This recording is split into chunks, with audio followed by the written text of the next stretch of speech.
नमस्कार। आप सुन रहे हैं इकोटेल लाइब्रेरी, जहां कहानियां सिर्फ सुनी नहीं जाती, महसूस की जाती हैं। अगर आप किताबों से सीखना और शब्दों में सुकून ढूंढना चाहते हैं, तो आप सही जगह पर हैं। तो चलिए शुरू करते हैं। आज हम जिस कहानी में उतरने वाले हैं वो एक ऐसी शख्सियत के बारे में है जिसके दिमाग की कोई सीमा नहीं थी, भले ही उनकी दुनिया बहुत सीमित थी। हमारे पास एक किताब की बहुत ही दिलचस्प समीक्षा है। नाम है अनंत से संवाद, श्रीनिवास रामानुजन की जीवन गाथा।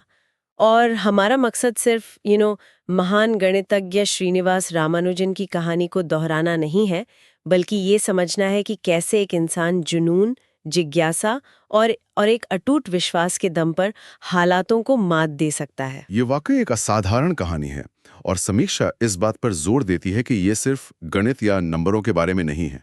ये एक ऐसे दिमाग की कहानी है जो अपने समय और समाज की सोच से कई ज्यादा बड़ा था। एक ऐसा लड़का जो तमिलनाडु के एक छोटे से शहर में गरीबी और मुश्किलों के बीच जी रहा था, लेकिन अपने विचारों से वो ब्रह्मांड की यात्रा कर रहा था। ये संघर्ष और प्रतिभा की एक बहुत ही गहरी और मानवीय दास्तां है। चाहिए इसी इंसान को थोड़ा और करीब से जानते हैं। कहानी का नायक श्रीनिवास रामानुजन, जैसा कि हम जानते हैं, एक बहुत ही साधारण परिवार से थे। समीक्षा उनके स्वभाव के बारे में बताती है कि वो शांत थे, अंतर्मुखी थे, मतलब एक ऐसा इंसान जिसकी असली दुनिया उसके दिमाग के अंदर थी, बाहर की दुनिया से उसे ज्यादा लेना देना नहीं था। और उनका बचपन ऐसी चुनौतियों से भरा था जो किसी भी आम इंसान का हौसला तोड़ सकती हैं। घर में पैसों की तंगी, पढ़ाई लिखाई के लिए जरूरी चीजों की कमी और एक ऐसा एजुकेशन सिस्टम जो रटने पे जोर देता था, न कि असली प्रतिभा को पहचानने पर। ऐसी परिस्थितियों में तो ज्यादातर प्रतिभाएं मुरझा जाती हैं, लेकिन रामानुजन के लिए गणित सिर्फ एक विषय नहीं था। वो इन सब मुश्किलों से बचने का एक रास्ता था, एक पनाहगाह, उनकी अपनी एक अलग दुनिया। नोटबुक तक नहीं होती थी। वो पुराने फेंके हुए कागजों पर या किसी पुराने रजिस्टर के खाली पन्नों पर ही अपने थ्योरम और समीकरण लिखते रहते थे। सोचकर ही कितना अजीब लगता है। बिल्कुल। एक तरफ इतनी कमी और दूसरी तरफ एक ऐसा दिमाग जो रुकने का नाम ही नहीं ले रहा। ये बात उनकी प्रतिभा के बारे में बहुत कुछ कहती है। उसे पनपने के लिए किसी शानदार यूनिवर्सिटी या लाइब्रेरी की जरूरत नहीं थी। विचार उनके दिमाग में एक झरने की तरह बहते थे और उन्हें बस किसी भी तरह कागज पर उतारने की जल्दी होती थी। ये दिखाता है कि उनका जुनून किस लेवल पर था। ये जरूरत नहीं थी, एक नशा था, एक धुन थी।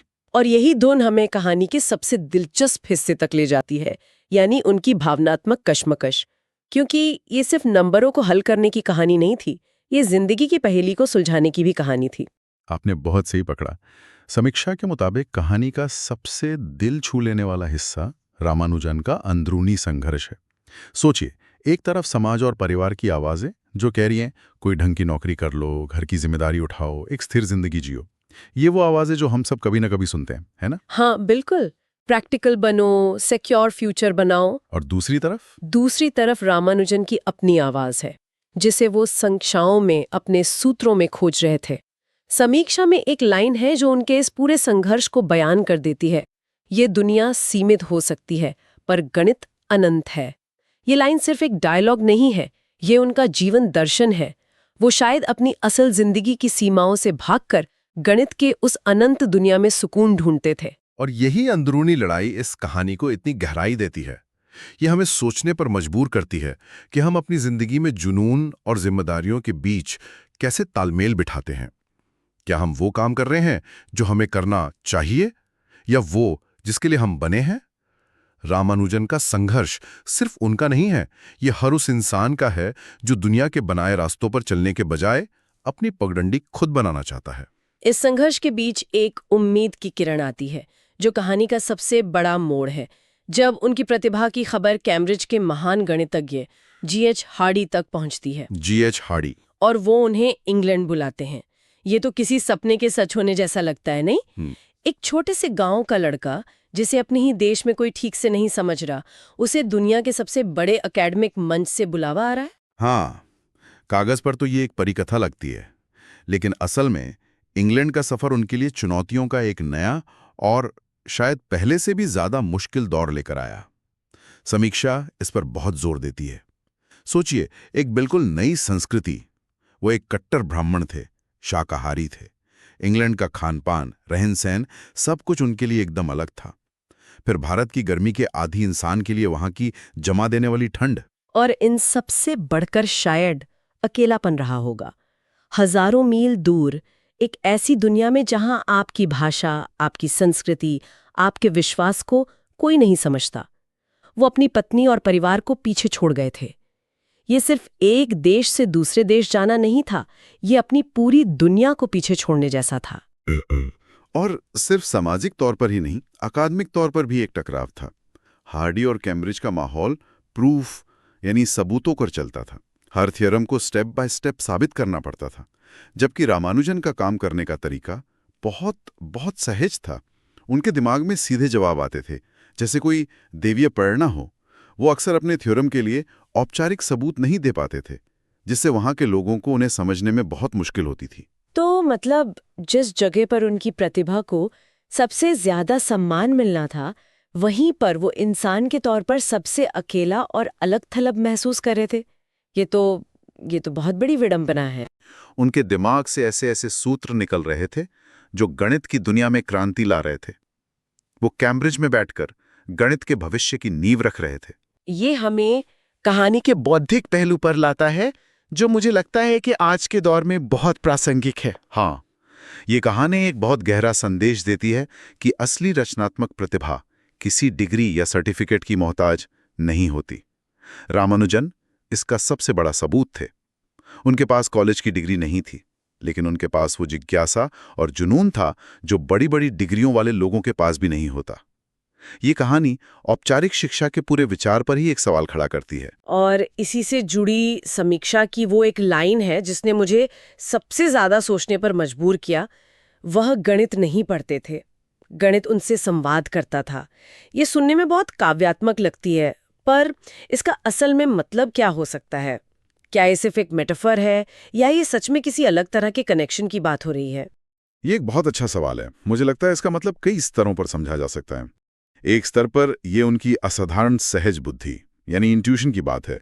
वो पैटर्न और कनेक्शन इतनी तेजी से देख पाते थे जो दूसरों को सालों की मेहनत के बाद भी नहीं दिखते। ये प्रक्रिया इतनी तेज और स्वाभाविक थी कि उन्हें लगता था जैसे विचार उनके दिमाग में आ नहीं रहे, बल्कि कोई उनसे बात कर रहा है। तो ये एक तरह से तर्क से आगे की चीज है। यही चीज उन्हें एक महान गणितज्ञ से एक गणितीय रहस्यदर्शी यानी मैथमेटिकल मिस्टेक बना देती है। ये लाइन बताती है कि उनके लिए गणित सिर्फ दिमाग का खेल नहीं, बल्कि आत्मा का अनुभव था। और इसी असाधारण अनुभव के साथ साथ उनका जमीनी संघर्ष भी चल रहा था। ये अकेलापन और इंग्लैंड के माहौल में ढलने की कोशिश, इसका असर तो उनके शरीर पर भी पड़ा होगा। बहुत गहरा असर पड़ा। कहानी का आखिरी हिस्सा बहुत मार्मिक है। समीक्षा में तूफानी मौसम, उनका बिगड़ता स्वास्थ्य और गहरे अकेलेपन का जिक्र है। ये सब मिलकर एक ऐसी तस्वीर बनाते हैं जहां एक तरफ उनका दिमाग ब्रह्मांड के रहस्य सुलझा रहा था और दूसरी तरफ उनका शरीर दुनिया की साधारण मुश्किलों से हार रहा था। ये एक त्रासदी है। जब दुनिया उनकी प्रतिभा को ठीक से पहचानना शुरू ही कर रही थी, तब उनका शरीर उनका साथ छोड़ रहा था। ये दिखाता है कि महानता की राह कितनी अकेली और कितनी कीमत वसूलने वाली हो सकती है। लेकिन यहीं पर विरासत यानी लेगेसी का विचार सामने आता है। रामानुजन का जीवन सिर्फ 32 साल का था, बहुत छोटा, लेकिन उनका काम आज भी जिंदा है और शायद हमेशा रहेगा। उनके दिए गए सूत्र, जिन्हें वो अपनी नोटबुक में छोड़ गए थे, उन पर आज 100 साल बाद भी काम हो रहा है।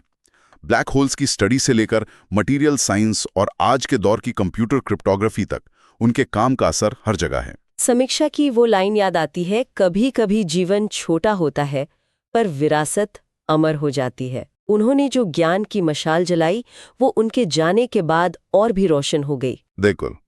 और इस पूरी कहानी को पाठकों तक पहुंचाने में लेखन शैली का भी बड़ा हाथ है। समीक्षा बताती है कि कहानी की भाषा बहुत सरल है, भावनात्मक है और सोचने पर मजबूर करने वाली है। एक और दिलचस्प बात यह है कि इसमें संवाद यानी डायलॉग्स बहुत कम है। ज्यादातर कहानी दृश्यों और रामानुजन के आंतरिक विचारों के जरिए आगे बढ़ती है। ये एक बहुत प्रभावी तरीका हो सकता है, कम शब्दों में ज्यादा कहना। हाँ, क्योंकि जब संवाद कम होते हैं तो पाठक का ध्यान किरदार की खामोशी पर जाता है। आप उसके चेहरे के भाव, उसके आसपास के माहौल और उसके अनकहे दर्द को महसूस करने लगते हैं। ये शैली रामानुजन के अंतर्मुखी स्वभाव से भी मेल खाती है। पाठक को ऐसा लगता है कि वो कहानी पढ़ नहीं रहा, बल्कि रामानुजन के मन के अंदर झांक रहा है। वो उनके संघर्ष की थकान, उनकी प्रतिभा की चमक और उनके सपनों की अनंत उड़ान सबको महसूस कर पाता है। तो इस पूरी चर्चा के बाद अगर हमें कुछ मुख्य सीख निकालनी हो तो वो क्या होंगी? मुझे लगता है पहली और सबसे बड़ी सीख ये है कि प्रतिभा हालातों से बड़ी होती है।